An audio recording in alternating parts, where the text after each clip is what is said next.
దేవునికి మహిమ కలుగునుగాక. మరి ఈ దినమున మనందరికి ఒక ప్రత్యేకమైన దినం, ఈస్టర్. మీ అందరికీ శుభాకాంక్షలు. మీ అందరికీ ప్రత్యేకంగా వందనాలు తెలియజేస్తున్నాను.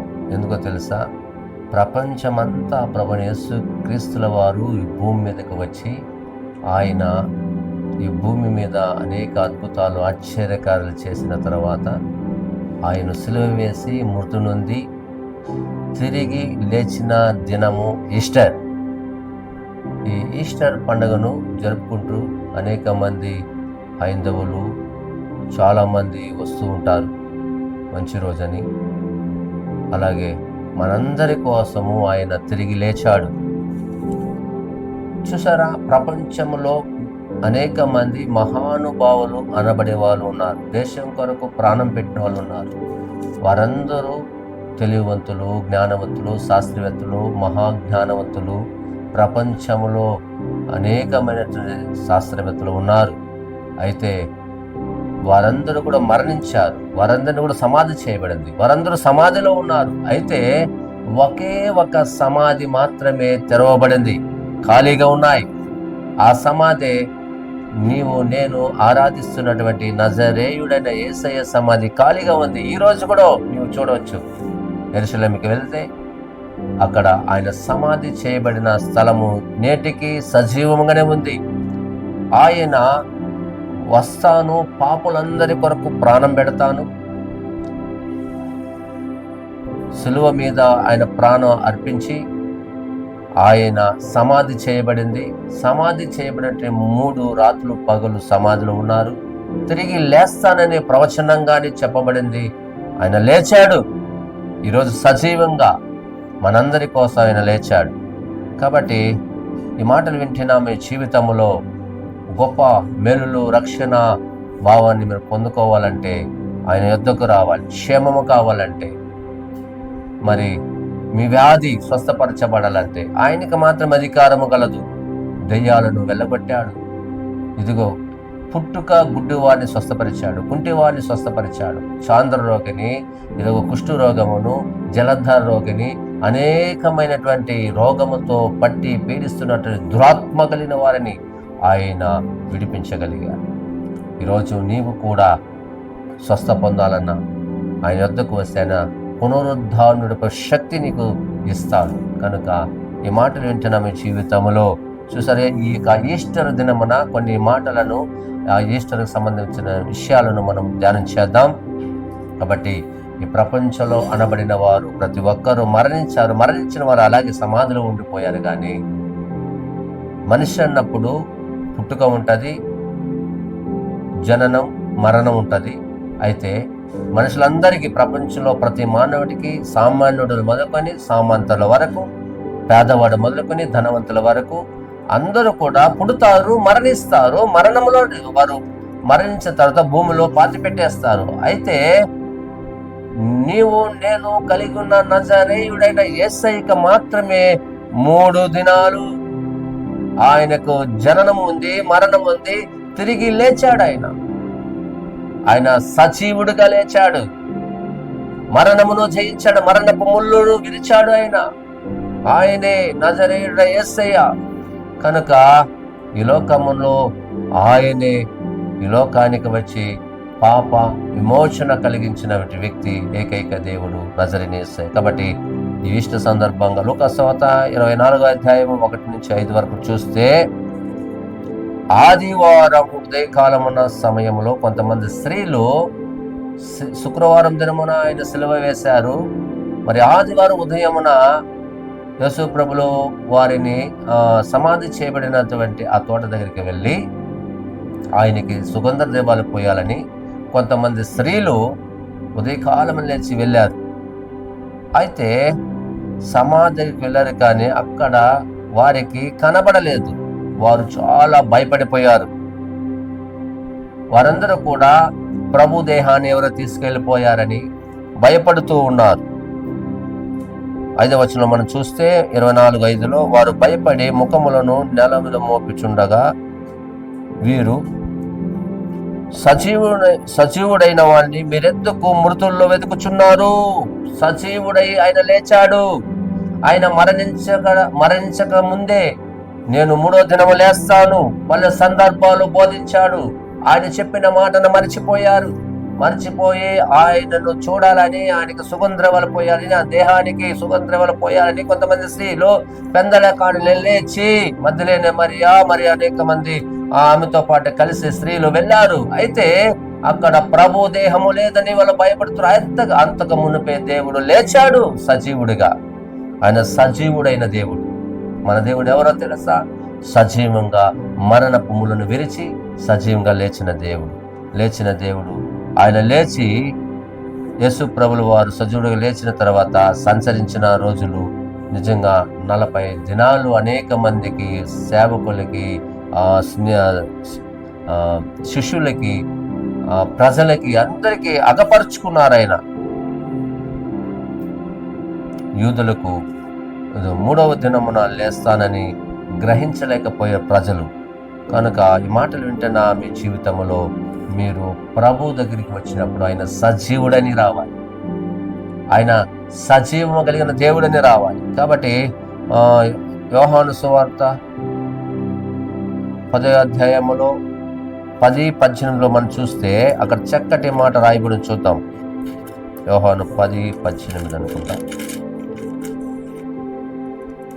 చూసారా? ఆయనని సిలువకు అప్పగించేస్తారు, ఇంకా మరణించారు అని అనుకుంటారు చాలా మంది. ఎవడును నా ప్రాణము తీసుకొనడు, నా అంతట నేనే దాన్ని పెట్టుచున్నాను. దాన్ని పెట్టుటకు నాకు అధికారము కలదు, దాన్ని తీసుకొనుటకును నాకు అధికారము కలదు. నా తండ్రి వలన ఈ ఆజ్ఞ పొందుతుని. చూసారా? మరణమును పొందడానికి ఆయన ఇష్టపడ్డాడు. ప్రతి ప్రజల కొరకు, ప్రతి పాపమున్న వారందరినీ విడిపించాలని, శాపం నుండి విడిపించాలని, పాపం నుండి విడిపించాలని, వారందరూ మారు మనసు చెందాలి, వారందరూ పరిశుద్ధంగా బ్రతకాలని నా దేవుడు మనందరిని ప్రేమించాడు గనక ఆయన ఇష్టపడ్డాడు. నీ బ్రతుకు మారాలని, నీ జీవితం మారాలని, నీ పరిస్థితులు మారాలని ఆయనే నిన్ను ఏం చేశాడో తెలుసా? నీ కొరకు ప్రాణం పడడానికి ఇష్టపడ్డాడు. ఎవరో చంపేస్తారని కాదు. నా దేవుడు వారిని కూడా ఒక మాట మాట్లాడినట్టు వారందరూ వణికిపోయి చనిపోయి ఉంటారు. అంత పరిశుద్ధుడు నా దేవుడు. అయితే ప్రవచనం నెరవేరాలి, ప్రజలు మారాలి. ఆయన రక్తము ద్వారా చిందించబడిన ఆ భూమిలో బ్రతుకుతున్న ప్రతి మానవాళ్ళందరూ కూడా మారాలని ఆయన మౌనంగా ఉండిపోయాడు. ప్రజల నిమిత్తం పాపం చేసిన వారు మారాలని ఆయన క్షమించగలిగాడు. కాబట్టి ఆయన శిక్షిస్తే శిక్షను ఎవరు కూడా తప్పించుకోలేరు. మరి ఈ దినమున ఈ మాటలు వింటున్న మీ జీవితంలో ఆయన యొద్దకు రావాలి. ఆయన సజీవుడైన యొద్దకు రావాలి. సజీవుడైన దేవుడు ప్రభు నిన్ను పిలుస్తున్నాడు. ఈరోజు ఈ దినమున ఈ మాటలు వింటున్న నీవు, ఆయన నీ కొరకు ప్రాణం పెట్టడు. అట్టి అధికారం ఆయనకు ఉన్నది కనుక చూసారా? దేవదూతలు స్త్రీలతో చెప్పిన మాట, మీరెందుకు సజీవుడైన దేవుణ్ణి మృతులలో వెతుకుచున్నారని చెబుతున్నారు.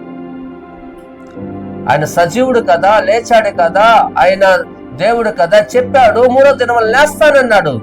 సజీవుడైన దేవుని మీరు ఇంకా మృతుల్లో వెతుకుతూ, కొంతమంది అయితే నామకార్థంగా చేసేవారు యేసు ప్రభు గుడ్ ఫ్రైడే రోజు పటాలను, ఆయన ఫోటోలను తిప్పి పెట్టేస్తారు. అసలు ఆ ఇమేజ్ కూడా యేసు ప్రభుది కాదు. ఊహాగానాలతో ఆ చిత్రపటాన్ని వేస్తారు. ఆ పటాన్ని కూడా ఏం చేస్తారంటే చనిపోయిన రోజుని ఆ పటాన్ని తిప్పెడతారు, 3వ రోజు ఆ పటాన్ని మళ్ళీ ఆ బొమ్మని మళ్ళీ ఇలా పెడతారు. అయితే నా దేవుడు సజీవుడని గుర్తిరకపోతారు. సంవత్సరంలో దేవుని చంపేస్తుంటారు కొంతమంది తెలియక. కానీ దేవుడు ఆయన మరణపు ముళ్ళును విరిచిన వాడు, మరణమును జయించిన వాడు. మరణమే ఆయనకు భయపడింది. మరణమా అని ముళ్ళు ఎక్కడా అని మరణమనే ఎదిరించగలిగిన శక్తివంతుడు, మరణమనే వంచి ఆయన చితకు దొక్కిన వాడు. ఆయన అంతటా ఆయన ప్రాణం పెట్టాడు కానీ మరణం అని తీసుకువెళ్ళలేదు. కాబట్టి ఎందుకోసము తెలుసా? మనందరి కోసం. మనమందరూ కూడా నీతిగా, యథార్థంగా మనమందరూ కూడా జీవించాలని, పాపం లేకుండా జీవించాలని ఆ పరిశుద్ధమైన రక్తాన్ని చిందించగలిగాడు. కనుక ఈరోజు ఈ దినం నువ్వు ఏదైనా పాపం చేస్తూ ఉంటే పశ్చాత్తాపం చెంది నీ పాపాన్ని విడిచిపెట్టి సజీవుడైన దేవుని దగ్గరికి రా. నీకు కుదురున్న రోగముట ఆయన స్వస్థపరుస్తాడు. ఆయన వద్దకు వస్తే ఆయన స్వస్థపరుస్తాడు. కాబట్టి ఈ ఈస్టర్ దినమున ఆయన పునరుద్ధానుడు సజీవుడుగా లేచాడు. పునరుద్ధానం అంటే మరణము జయించి లేచినటువంటి దేవుడు. ప్రాణముతో మరణం ఎన్నటికీ ఆయన మృతి నొందడు. ఆయనదే పునరుద్ధానము. అటు పునరుద్ధానపు శక్తిని కావాలంటే ఆయన యొద్దకు రావాలి. ప్రకటన గ్రంథంలో మరొక మాటను మనం చూద్దాం. ప్రకటన గ్రంథం 1:18 చదువుకుందాం. 18. నేను మొదటి వాడను, కడపటి వాడను, జీవించువాడను, మృతుడైతిని గాని ఇదిగో యుగ యుగములు సజీవుడనై ఉన్నాను, మరియు మరణము యొక్క పాతాళ లోకము యొక్కయు పాతాళ చెవులు నా స్వాధీనంలో ఉన్నవి. చూసారా? ప్రకటన గ్రంథం 1:18 చెప్పబడిన ఈ మాట, ఆయన మృతుడైతాడు, ప్రాణం పెట్టాడు. ఆయన ఇదిగో యుగ యుగములకు నేను సజీవుడను. యుగ యుగములకు ఆయన సజీవుడు, జీవము కలిగిన వాడు. యుగ యుగములు ఆయనే సజీవుడని గుర్తెరుగు. ఆయన ఎదుగుతుంది. పరలోకం వెళ్ళానా, నిత్య జీవం పొందుకోవాలన్నా, నువ్వు ప్రభుని చేరుకోనా, దేవుని ప్రేమను పొందుకోనా, స్వస్థపరచబడాలన్నా ఆయన యొద్దే సమస్తము జరుగుతుంది. కనుక యుగ యుగములకు ఆయన సజీవుడు. తెలుసా?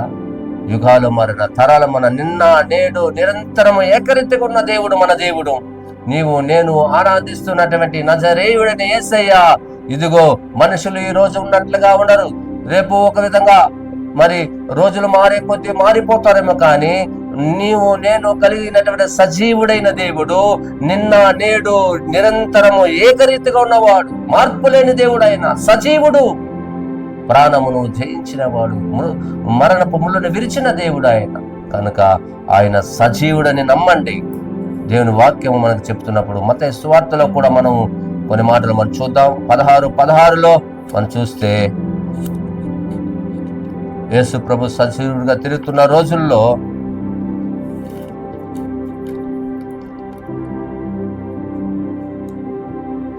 16వ అధ్యాయము 16వ వచనం మనం చూస్తే,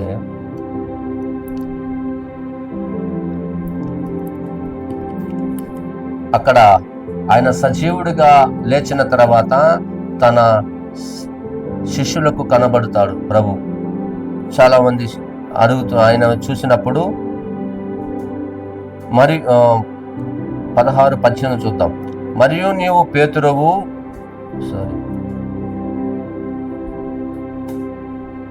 16:16 అందుకు సీమోను పేతురు, నీవు సజీవుడగు దేవుని కుమారుడు అని, క్రీస్తు అని చెప్పుచున్నాను. అందుకు ముందు వచనంలో చూసారా, కొంతమంది ఆయన సజీవుడిగా లేచిన తర్వాత వచ్చినప్పుడు చాలా మంది ఏమన్నారు, కొందరు మత్తయి 16:14 వారు కొందరు బాప్తిస్మిచ్చు యోహాననియు, కొందరు ఏలియా అనియు, కొందరు ఇర్మియా అనియు, లేక ప్రవక్తలలో ఒకడనియు చెప్పుకున్నారు.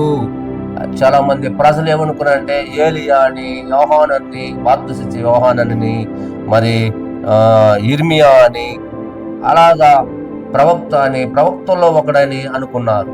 కానీ సజీవుడైన దేవుడు. కానీ పేతురుని అడిగారు, పేతురు ప్రజలు అనుకున్నది విషయం కరెక్టే, నీవు నన్ను గూర్చి ఏమనుకుంటున్నావు అన్నప్పుడు పేతురు గారు చెప్తున్నారు, అందుకు సీమోను పేతురు, నీవు సజీవుడకు దేవుని కుమారుడు అని, క్రీస్తు అని నేను నమ్ముచున్నానన్నాడు. హల్లెలూయా. మరెవరు చెప్పలేకపోయారు, పేతురు మాత్రమే చెప్పాడు. నువ్వు సజీవుడయ్యా, సజీవుడైనటువంటి దేవుడు నీవు, మృతుని జయించిన దేవుడు నీవు, మరణము ముళ్ళను విరిచిన దేవుడు అని నేను నమ్ముచున్నాను. మనుషులు వారు రకరకాలుగా అనుకున్నారు, ఇర్మియా అని, ప్రవక్త అని, బాప్తిస్మిచ్చు యోహానని వాళ్ళు రకరకాలు అనుకున్నారు. కానీ నేను మాత్రము నీవు సజీవుడైన దేవుని కుమారుడు క్రీస్తు అని చెప్పుచున్నాను. అందుకు యేసు ప్రభు ఏమన్నారు తెలుసా, సీమోను బర్యోనా, నీవు ధన్యుడవు, పరలోకమందున్న నా తండ్రి ఈ సంగతి నీకు బయలుపరచే గాని నరులు నీకు బయలుపరచదు. ఆ విషయాన్ని నువ్వు దేవుని కుమారుడు అని చెప్పగలిగిన పరలోకములో ఉన్నటువంటి దేవుని ఆ యొక్క తండ్రి బయలుపరిస్తే కానీ చెప్పలేరని స్పష్టంగా చెప్తున్నారు. కాబట్టి ఆ చెప్పినటువంటి పేతురు గారితో మళ్ళీ ఏం చేస్తారు, పరలోక రాజ్యం యొక్క తాళపు చెవులు నీకు ఇచ్చేదను ఆయన కనుగొన్నాడు, దేవుని ప్రేమను పొందుకున్నాడు.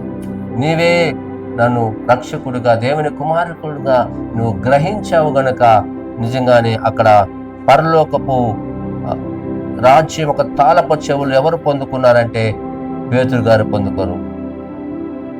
అంత మటుకి కాదు,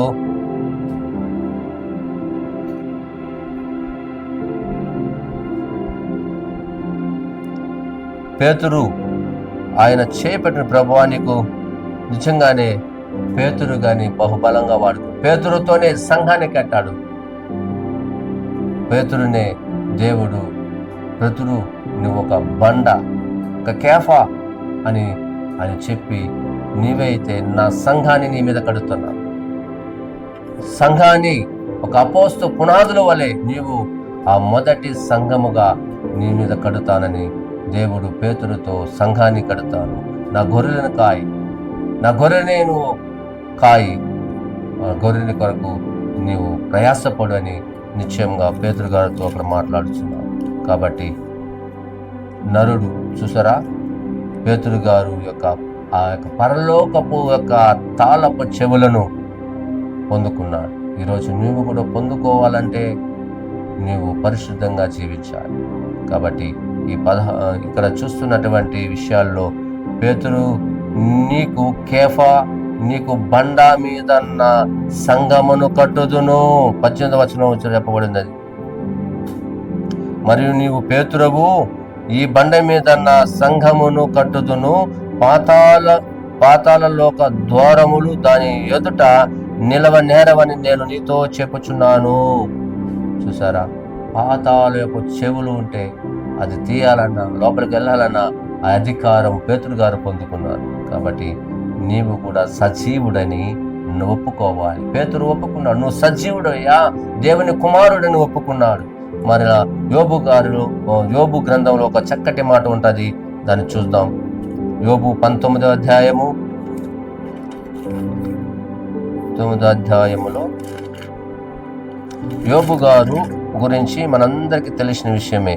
అయితే యోబు గారు నీతిమంతుడు, యథార్థవంతుడు, చెడును విసర్జించిన వాడు, భూమి మీద అంతటా అటువంటి వ్యక్తి ఎవరు లేదని దేవుడే సాక్ష్యమతన వ్యక్తి యోబు గారు. అటువంటి యోబును గూర్చి ఆయన బ్రతికున్న దినాలలో గొప్ప ధనవంతుడిగా, ఐశ్వర్యవంతుడిగా బ్రతికాడు. అయితే ఆయన దుర్దిశలో కూడా దేవుణ్ణి ఒక నిరీక్షణ కలిగి ఉన్నాడు. ఒక రోజు వస్తాది అని ఒక నిరీక్షణ కలిగి ఉన్నాడు. తన భార్య దూషించిన ఆయన మాత్రం ప్రభు పైన ఒక నిరీక్షణ కలిగి ఉన్నాడు. 19వ అధ్యాయం యోబు 25వ వచనం. అయితే నా విమోచకుడు సజీవుడనియు తరువాత ఆయన భూమి మీద నిలుచుననియు నేనెరుగుదును. చూసారా, ఎంత నిరీక్షణ కలిగి ఉన్నాడు, ఎంత నమ్మకం ఉన్నాడు. చూడండి, ఒకరోజు వస్తాయి, నా సజీవుడైన దేవుడు వస్తాడు, ఆయన నిజంగానే నన్ను, నా శరీరము, చూసారా కింద వచ్చిన, ఇలాగున నా చర్మం చీకిపోయిన తర్వాత నా శరీరముతో నేను దేవుని చూచెదను. చితికిపోయిన తర్వాత నా శరీరం మహిమ శరీరంగా మారుతుంది, నా శరీరముతో నేను చూస్తాను. అటు గొప్ప నిరీక్షణ కలిగి ఉన్నాడు. ఎంత నమ్మకమైనటువంటి వ్యక్తి. అందుకే దేవాతి దేవుడే యోబు గారిని నీతిమంతుడిని, యథార్థవంతుడని సాక్ష్యం చెప్పాడు. కాబట్టి ఆయన సజీవుడు, నా విమోచకుడు, ఆయన భూమి మీద నిలుచుననియు నేనెరిగాను అని. అందుకే యోబు గారు ఆయన దుర్దిశల్లో స్నేహితులు రాలేదు, ఆయన దగ్గర బంధువులు రాలేదు, రక్త సంబంధులు రాలేదు, భార్య కూడా తిడుతూ ఆయన నిందించి అవమానపరిచి ఆయన దూషించి దేవుని దూషించి చనిపోవని ఒక ప్రేరేపణ కలిగించింది. అయినా నిరీక్షణను కోల్పోలేదు. యోబు గారు సహించాడు, భరించాడు. యెహోవా ఇచ్చును, యెహోవా తీసుకున్నాడు. అదే గొప్ప నిరీక్షణ యోబు గారు జీవితంలో చూడండి. మనము కూడా చూసారా, అదృశ్యమైన వాటి కొరకు, క్షయమైన వాటి కాదు, అక్షయమైన వాటి కొరకు మనం ఎదురు చూడాలి. నిత్య జీవాన్ని పొందుకోవాలంటే, సజీవుడైన దేవుని దగ్గర మనం చేరాలంటే అక్షయమైన కార్యాలు వాటి కొరకు మనం ఎదురు చూడాలి. అదృశ్యమైన వాటి కొరకు ఎదురు చూడాలి. ఆ నిత్యమైన రాజ్యం కొరకు, ఆ పరలోక రాజ్యం కొరకు మనం దేవుని యొద్దకు మనము చేరుకోవాలంటే మనం పరిశుద్ధంగా జీవించాలి. ఆ సజీవుడైన దేవుని మనము వెదకాలి. ఆ సజీవుడైన దేవుని యొక్క ఆ మాటలకు లోబడాలి. ఆయన చిత్తానికి లోబడాలి, ఆయనకు లోబడాలి, ఆయనకు విలువ ఇవ్వాలి. ఆయన చెప్పిన ప్రకారం మనం జీవించాలి. కనుక యోబు గారిలో గొప్ప నిరీక్షణ కలిగి ఉన్నాడు. చూసారా? అయితే నా విమోచకుడు సజీవుడనియు, తరువాత ఆయన భూమి మీద నిలుచుననియు నేను ఎరుగుదును. ఎంత గొప్ప నిరీక్షణ చూడండి. ఒక పక్క ఆస్తి పోయింది, బిడ్డలు చనిపోయారు, అంతస్తు పోయింది, పనివారు లేదు, ఎవరు ఆయన దగ్గరికి రాలేదు.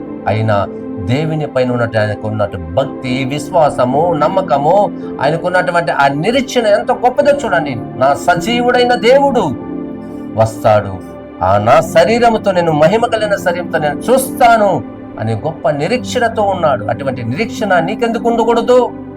అటువంటి నమ్మకం నీకెందుకు ఉండకూడదు? అటువంటి విశ్వాసం నీకెందుకు ఉండకూడదు? అటువంటి నిరీక్షణ నీకెందుకు ఉండకూడదు?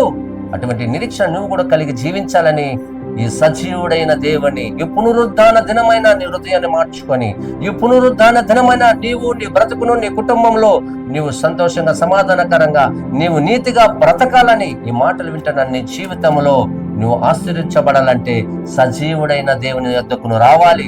సజీవుడైన దేవుని వెదకాలి. సజీవుడైనటువంటి మృత్యుంజయుడైనటువంటి దేవుని యొద్దకు, ఆయనే నజరేయుడైన యేసయ్య నీ కొరకు తిరిగి లేచాడు. నీ కొరకై ఆయన అద్భుతాలు చేస్తున్నాడు, ఆశ్చర్యకాలు చేస్తున్నాడు. ఈ రోజు నువ్వు బ్రతుకున్నావు అంటే, ఈ రోజు నువ్వు సజీవం ఉన్నావంటే కేవలము అది నీ తెలివో, నీ బలమో, నీ శక్తో, నీ జ్ఞానమో కాదు. ఆయన ఇచ్చినట్టు ఉచితమైన కృప, ఆయన ఉచితమైనటువంటి జ్ఞానము, ఆయన ఉచితమైనటువంటి మహిమ. ఈరోజు నువ్వు సజీవంగా ఉన్నావు. ఆ సజీవుడైన దేవుడు ఈ పునరుద్ధాన దినమున ఆయన సజీవుడని నువ్వు నమ్మాలి. సజీవుడని పేతురు గారు నమ్మాడు. ఆయన సజీవుడుగా నీ భూమి మీదకి వస్తాడని యోబు గారు నమ్మారు. మరి నీవు నమ్ముతావా? నువ్వు ఆశీర్వాదం పొందుకుంటావా? నువ్వు దీవెన పొందుకుంటావా? ఇదిగో పేతురు గారి పట్ల ఉన్నటువంటి గొప్ప, చాలా మంది ప్రజలు ఏమనుకున్నారంటే ఆయన ప్రవక్త అని, యోహానని, ఇదిగో ఇర్మియా అని, మరి ఇదిగో ఆయన అనుకున్నారు. కానీ పేతురు నువ్వేమనుకుంటావు అంటే, అయ్యా నేను దేవుని కుమారుడని, సజీవుడని నేను ఎరుగుదును అనుకున్నాను. కాబట్టి దేవుడు పేతురు గారి పట్ల ఒక సంఘాన్ని పేతురు గారిని గొప్ప అభిషక్తుడుగా వాడుకున్నాడు. పేతురు గారు నీడ పడిన వారు స్వస్థపడతారు. పేతురు గారు బోధించినప్పుడు ఆ బోధ విని స్వస్థపరచబడ్డారు. పేతురు గారిని గొప్ప సేవకుడుగా అనేక మందికి ఆశ్చర్యకరంగా ఉంచగలగడానికి కారణం సజీవుడైన దేవుని వెతికాడు, నమ్మాడు, విశ్వసించాడు. సజీవుడైన దేవుణ్ణి కనుగొన్నాడు, సజీవుడైన దేవుణ్ణి వెంబడించాడు. కనుకనే పేతురు గారి పట్ల సంఘాన్ని కట్టగలని ఉద్దేశము, దేవునికి ఉన్న ప్రణాళిక ఈరోజు నీ పట్ల కూడా ఒక సంఘంగా కట్టబడాలని, నీవు కూడా దేవుని పనిలో వాడబడాలని, నీవు కూడా సజీవుడైన దేవుని వెతకాలని, నీవు కూడా ఈ వాక్యానుసారంగా జీవించాలని మనస్ఫూర్తిగా కోరుకుంటున్నాను. ఈ యొక్క ఈస్టర్ యొక్క సందర్భంగా మీ అందరికీ క్షేమంగా, ఆరోగ్యకరంగా ఉండాలని, ఈస్టర్ మీ అందరి కుటుంబాల్లో మేలైన కార్యాలు జరిగించాలని ప్రభుని వేడుకుంటూ, ఈ సందర్భంగా మీ అందరికీ మరొకసారి ఈస్టర్ శుభాకాంక్షలు తెలియజేసుకుంటూ, ఈ సజీవుడైన దేవుడు మీ అందరికీ అనేకమైన అద్భుతాలు, ఆశ్చర్యకాలు జరగాలని ఈ మాటలు ముగిస్తూ ఉన్నాను. ప్రార్థన చేసుకుందాం. కళ్ళు మూసుకోండి. మహోన్నతుడైన మా కన్న తండ్రి, ఇదిగోనైనా మీరు మృతునంది మృత్యుంజయుడిగా నా తండ్రి మరణపు ముళ్ళను విరిచి సజీవుడిగా లేచిన దినము ఈ పునరుద్ధానము దినమునైనా సజీవుడైన దేవుడు అయ్యా మీరు నాయన. లోక పాపము నిమిత్తము అయా మీరు ప్రాణం పెట్టి అయా భూగర్భములో అయా సమాధిలో ఉంచబడినటువంటి 3వ దినమున మీరు లేచి అనేక మందికి 40 దినాలు మీరు అగపరుచుకున్నారయ్యా. మీరు కనిపించారు. ఇదిగో నీ శిష్యులకు కనిపించారు, ప్రజలకు కనిపించారు. మీరు తండ్రి నైనా ఇదిగో పరలోకానికి వెళ్ళి మా కొరకు ఒక గొప్ప గృహాలు మీరు కడుతున్నారు నాయన. అక్కడ ప్రభు మేము నివసించడానికి యుగయుగములు మీతో పాటు నివసించడానికి మీరు వెళ్ళి ఉన్నారు. మీరు వస్తారు. మీరు వచ్చినప్పుడు మేము పరిశుద్ధంగా ఉండాలి, పవిత్రంగా ఉండాలి. అంటే సజీవుడైనటువంటి దేవుని ప్రతి ఒక్కరూ కలిగి ఉండాలి. ఆ పునరుద్ధానపు శక్తి ప్రతి ఒక్కరి మీద అభిషేకంతో నింపబడాలి నాయన. ప్రతి ఒక్కరు ప్రభు నా తండ్రి నాయన నీ మాటలు ఈ రోజు ఈ దినమున ప్రభు విన్న ఈ మాటలు ఫలింప చేయడానికి సహాయం దయచండి. ఈ మాటలు ఎవరైతే వింటున్నారో వారు సజీవుడని నమ్మాలి. మనుషులు ప్రజలు అనుకున్నట్లుగా ప్రవక్త అని, యోహానని, నాయన ఇర్మియా అని, మరి నా తండ్రి నాయన ఇదిగో నాయన ప్రవక్తలు ఒకడని కాకుండా నాయన నీవు సజీవుడైన దేవుని కుమారుని పేతురు గారు అయా విశ్వసించి చెప్పినట్లుగా నాయన నువ్వు దేవుని కుమార క్రీస్తుని నమ్ముచున్నాని, ఇదిగో ఒక నిరీక్షణ కలిగి యోబు గారు చెప్పినట్లుగా నా తండ్రి నువ్వు విమోచకుడని, సజీవుడని, భూమి మీద అడుగు పెడతామని నా శరీరంతో చూస్తాను ఒక గొప్ప నిరీక్షణ కలిగిన యోబు వలె నా తండ్రి నీ బిడ్డలు కూడా ఒక రోజు వస్తాయి. ఆ రోజు సజీవుడని నిన్ను చేరుకుంటామని, నేను నిత్య రాజ్యాన్ని పొందుకుంటానని ప్రభా నీ బిడ్డలు తీర్మానం చేసుకుని సజీవుడైన దేవుని ఎదగడానికి కృప దయచేయమని ఈ యొక్క ఈస్టర్ దినమున ప్రభా నీ బిడ్డలందరినీ దీవించండి, ఆశ్రయించండి. వారందరూ పరిశుద్ధంగా జీవించడానికి సహాయం దయచేయమని నీ బిడ్డలో ప్రభ ఎదిగి అభివృద్ధి పొంది ఆత్మలు వదిలినట్టు నైనా క్షయమైన దాటి నేను ప్రభావ విడిచిపెట్టి అక్షయమైన వాటి కొరకు వేగురపడినట్లుగా నైనా అదృశ్యమైన వాటి కొరకు అన్న తండ్రి అయ్యా ఎదురు చూసేవారుగా నిరీక్షణ కలిగిన వారిగా ప్రభా నీ బిడ్డలు యోబుకున్నట్టు ఆ నిరీక్షణ నీ బిడ్డలకు అనుగ్రహించి సహాయం దయచేయమని అయ్యా మీరే కృప దయచేయమని సజీవుడైన దేవుని యొక్క కృప వారికి తోడుగా నడిపించమని యేసు నామమున అడుగుచున్నాము తండ్రి. ఆమేన్. God bless you.